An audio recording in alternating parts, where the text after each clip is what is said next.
ആറന്മുളയിൽ ആശങ്ക ഒഴിയുന്നു. പലയിടത്തും ജലനിരപ്പ് താഴുന്നു. വീടുകളിലുള്ളവർ സുരക്ഷിതരായി തുടരുകയാണ്. ദുരിതബാധിതർക്ക് മരുന്നും ഭക്ഷണവും എത്തിച്ച സേവാഭാരതിയും സജീവമാണ്. വിവരങ്ങളുമായി എം മനോജാണ് ചേരുന്നത്. മനോജ്, എന്തായാലും ആശ്വാസകരമായ ഒരു വാർത്തയാണ് ഈ മണിക്കൂറിൽ വരുന്നത്. വെള്ളമൊക്കെ ഇറങ്ങുന്നു എന്ന് തന്നെയല്ലേ നമുക്ക് മനസ്സിലാക്കേണ്ടത്?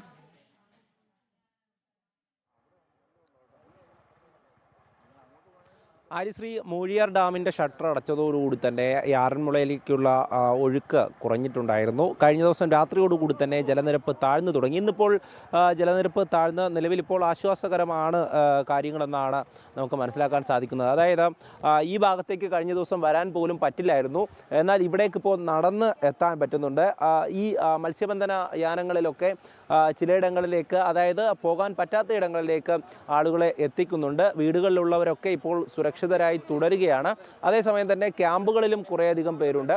നിലവിലെ ആശങ്കപ്പെടേണ്ട സാഹചര്യം ഇല്ല എന്നുള്ളതാണ് നമുക്ക് മനസ്സിലാക്കാൻ സാധിക്കുന്നത്. കാരണം ഈ ഭാഗത്തൊക്കെയാണ് കഴിഞ്ഞ ദിവസം ഏറ്റവും കൂടുതൽ വെള്ളം ഉണ്ടായിരുന്നത്.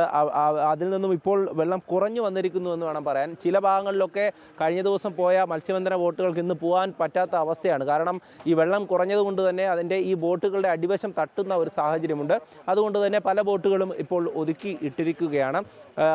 ഈ അത്യാവശ്യ ഘട്ടങ്ങളിൽ മാത്രമേ ഇപ്പോൾ ബോട്ടുകൾ ഈ വെള്ളത്തിലേക്ക് ഇറക്കുന്നുള്ളൂ.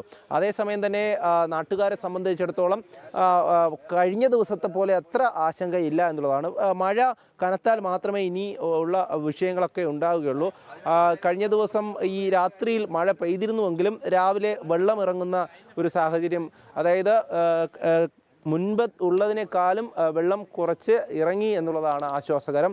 നിലവിലിപ്പോൾ ഈ നമ്മൾ ഇന്ന് രാവിലെ നിൽക്കുമ്പോൾ ഈ വീടിൻ്റെ ഗേറ്റിൻ്റെ പകുതി വരെയും വെള്ളം ഉണ്ടായിരുന്നു എന്നുള്ളതാണ്. പക്ഷേ ഇപ്പോൾ ആ വെള്ളമൊക്കെ ഇറങ്ങിയിരിക്കുന്നു. എന്തായാലും ഇന്നിനി രാത്രിയോടുകൂടി എങ്ങനെയാണ് മഴയുടെ സാഹചര്യം എന്ന് നോക്കിയാൽ മാത്രമേ ഇനി വെള്ളം ഇങ്ങോട്ടേക്ക് ഒഴുകി എത്തുമോ എന്നുള്ളതിനെ പറ്റിയിട്ടുള്ള ഒരു ആശങ്ക ഉണ്ടാവുകയുള്ളൂ. അതേസമയം തന്നെ ഇവിടെ ഫയർഫോഴ്സിൻ്റെ അതോടൊപ്പം NDRF സംഘങ്ങൾ, മത്സ്യത്തൊഴിലാളികൾ, സേവാഭാരതി പോലുള്ള സന്നദ്ധ സംഘടനകളെല്ലാം സജീവമായി തന്നെ തുടരുകയാണ്. ഞാൻ നേരത്തെ സൂചിപ്പിച്ചിരുന്നു, സേവാഭാരതി അടക്കമുള്ള സംഘടനകൾ ഈ മരുന്നുകളും ഭക്ഷണ പദാർത്ഥങ്ങളും ഒക്കെ വീടുകളിലേക്ക് എത്തിക്കുകയാണ്. വിവിധ ഇടങ്ങളിലായി അവർ സഞ്ചരിച്ച് എത്തുന്നുണ്ട്. അതേസമയം തന്നെ ഈ നിലവിലിപ്പോൾ ആശങ്കപ്പെടേണ്ട സാഹചര്യം ഇല്ല എന്നുള്ളത് തന്നെയാണ് ഇവിടെ നിന്നും ഫയർഫോഴ്സിൻ്റെ അടക്കം ഉദ്യോഗസ്ഥർ നമ്മളോട് പങ്കുവയ്ക്കുന്ന വിവരം. കാരണം അത്തരത്തിൽ ബുദ്ധിമുട്ട് അനുഭവിക്കുന്ന ആരും തന്നെ ഇപ്പോൾ ഈ ഭാഗത്തില്ല എന്നുള്ളതാണ്. അതായത് വീടുകൾ ഒറ്റപ്പെട്ട് കഴിയുന്നുണ്ടെങ്കിൽ പോലും അവർക്ക് ഭക്ഷണവും സാധനങ്ങളും ഒക്കെ കിട്ടുന്നുണ്ട്. എന്നാൽ ചില ക്യാമ്പുകളിലാണ് ഈ പ്രശ്നങ്ങൾ തുടരുന്നതെന്നാണ് മനസ്സിലാക്കുന്നത്. അതേസമയം തന്നെ ഈ രക്ഷാപ്രവർത്തനവുമായി ബന്ധപ്പെട്ട് ഇപ്പോൾ കുറച്ച് സംഘങ്ങൾ മാത്രമേ ഈ ഭാഗത്ത് ഉള്ളൂ. കാരണം അത്രയധികം അടിയന്തരമായിട്ടുള്ള ആവശ്യങ്ങൾ ഈ ഭാഗത്ത് കുറവാണ്. അതേസമയം തന്നെ സേവാഭാരതിയുടെ അടക്കം ആളുകൾ ഇവിടെയുണ്ട്. പ്രവർത്തകരെ സംബന്ധിച്ചിടത്തോളം ഇനി ആളുകൾക്ക് കിട്ടേണ്ട സഹായം മരുന്ന്, ഭക്ഷണം എന്നിവയൊക്കെ തന്നെയാണ്. അതായത് ഒരുപാട് സ്ഥലങ്ങളിൽ ഈ മരുന്നുകൾ എത്തിക്കേണ്ടി വരും. കാരണം ഈ ഒരു സാഹചര്യം ആയതുകൊണ്ട് തന്നെ വീടുകളിൽ ഒറ്റപ്പെട്ട് കഴിയുന്നവർക്ക് ആശുപത്രിയിലേക്ക് പോകേണ്ടി വരുന്ന സാഹചര്യം, പക്ഷേ അവർക്ക് എത്തിപ്പെടാൻ പറ്റാത്ത സാഹചര്യമൊക്കെ ഉണ്ട്. നിലവിലിപ്പോൾ ഈ ഭാഗത്തൊക്കെ തന്നെ മരുന്നുകളും ഭക്ഷണങ്ങളൊക്കെ കൊടുത്തു കഴിഞ്ഞു. ആഹാര സാധനങ്ങളെല്ലാം കൊടുത്തു കഴിഞ്ഞു. ഇനി വെള്ളം ഇറങ്ങുന്ന ഒരു സാഹചര്യമാണോ? ഇനിയിപ്പം വെള്ളം ഇറങ്ങിക്കഴിഞ്ഞാലാണ് നമുക്ക് കൂടുതലും ആളുകൾ ആവശ്യം. നമുക്ക് വീടുകളിൽ ക്ലീൻ ചെയ്യൽ ആവശ്യം ആ സമയത്താണ്. അതായത് കഴിഞ്ഞ 2018 പ്രളയകാലത്ത് ഈ പല ഇടങ്ങളിലും വീടുകളിൽ വെള്ളം കയറിയ ശേഷം ചെളി ഉണ്ടാവുമല്ലോ വലിയ രീതിയിൽ. ഇപ്രാവശ്യം അത് തന്നെ ഉണ്ട്. ക്ലീനിങ് അതിന് സാധ്യതയുണ്ട്.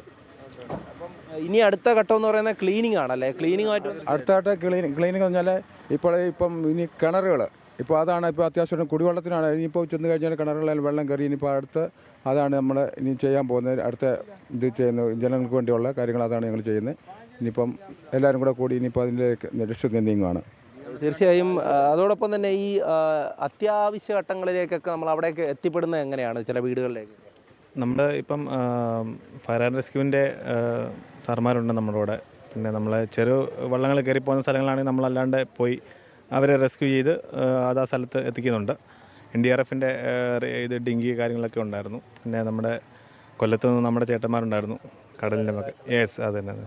അപ്പോൾ ഇനി ഇപ്പോൾ പറഞ്ഞു വന്നത് ഇനിയുള്ള കാര്യങ്ങളെന്ന് പറഞ്ഞാൽ ഇനി ഈ വീടുകളിൽ നിന്ന് വെള്ളം മാറുമ്പോൾ അവിടെ ക്ലീനിങ്, അടുത്ത കാര്യങ്ങൾ ഈ പകർച്ചവ്യാധിയൊക്കെ ഉള്ള സമയമാണ്. അപ്പോൾ അവർക്ക് വേണ്ട സുരക്ഷിതമായിട്ടുള്ള കാര്യങ്ങളൊക്കെ നമുക്കിപ്പം വേണ്ടതായിട്ടുള്ള മെഡിസിൻസ് ആവശ്യ സാധനങ്ങളായിട്ടുള്ള ഇപ്പോൾ ക്ലീൻ ചെയ്യാനുള്ള കാര്യങ്ങൾ അങ്ങനത്തെ സാധനങ്ങളൊക്കെ ഇപ്പോൾ എത്തിക്കാനുള്ള അടുത്ത സ്റ്റേജിലേക്കുള്ള കാര്യങ്ങൾ ക്രമീകരിച്ചിട്ടുണ്ട്.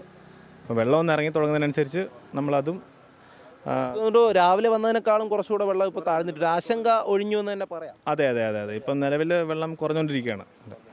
അതുതന്നെയാണ്, അതായത് നിലവിലിപ്പോൾ ആശങ്ക ഒഴിഞ്ഞു തുടങ്ങിയിരിക്കുകയാണ്.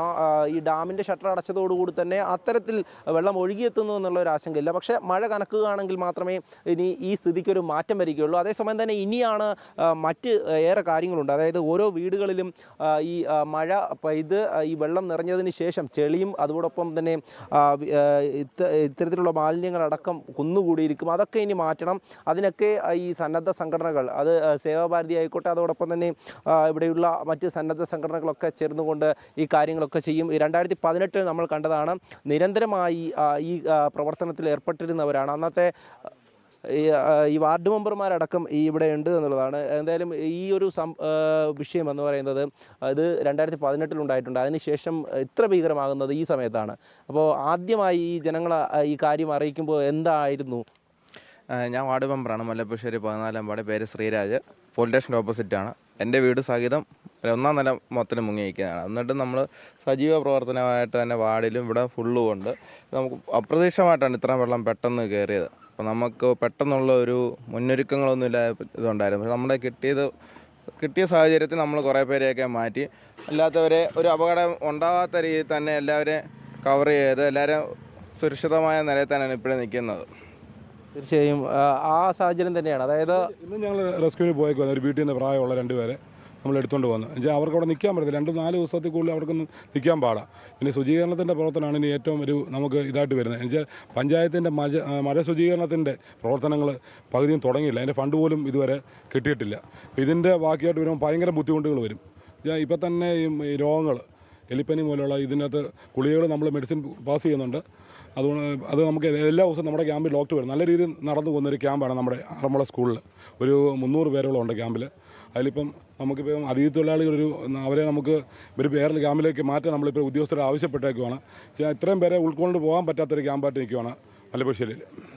തീർച്ചയായും ആ ഒരു സാഹചര്യം തന്നെയാണ്. അതോടൊപ്പം തന്നെ ഇവിടേക്ക് നമ്മൾ എത്തുമ്പോൾ ഒരുപാട് പേരെ കാണാം. നാട്ടുകാരും അതോടൊപ്പം തന്നെ ഇത്തരത്തിൽ ഈ സന്നദ്ധ സംഘടനാ പ്രവർത്തകർ, സേവാഭാരതി പ്രവർത്തകരടക്കം ഉള്ളവർ ഈ ഒരു രക്ഷാപ്രവർത്തനത്തിൻ്റെ ഭാഗമായും അതോടൊപ്പം തന്നെ ഒരുപാട് കാര്യങ്ങളുടെ ഭാഗമായി ഇവിടെ ഉണ്ട്.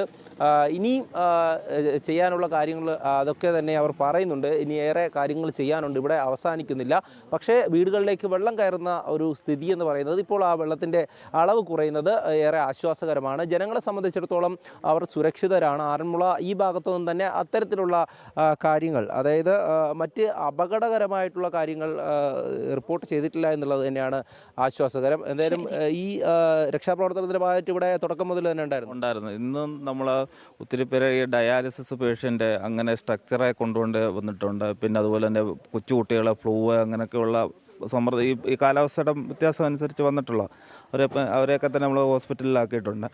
അടുത്തായിട്ട് നമ്മൾ സേവാഭാരതിയുടെ ഇതിൽ ക്ലീനിങ് പ്രവർത്തനമാണ് ഏറ്റവും കൂടുതലായിട്ട് ചെയ്യാനായിട്ട് ഉദ്ദേശിക്കുന്നത്. ഈ ശുചീകരണം എന്ന് പറയുമ്പോൾ നമ്മൾ കിണർ അതുപോലെ ഇങ്ങനെയൊക്കെയുള്ള വീട് ക്ലീൻ ചെയ്യുക, അതാണ് നമ്മൾ വെള്ളം ഇറങ്ങുന്നതിൻ്റെ അനുസരിച്ച് അങ്ങനെയുള്ള പ്രവർത്തനങ്ങളുമായിട്ട് ഇനി അടുത്തത് മുന്നോട്ട് പോകുന്നതായിരിക്കും. തീർച്ചയായും അതുതന്നെയാണ് അവരൊക്കെ പറയുന്നത്. ഇത് മാത്രമല്ല, ഇനി ഒരുപാട് കാര്യങ്ങളിൽ മുന്നോട്ട് പോകേണ്ടതുണ്ട്. ആര്യശ്രീ. ശരി, വ്യക്തമാണ്. എം മനോജാണ് തത്സമയ വിവരങ്ങൾ നൽകിയത്.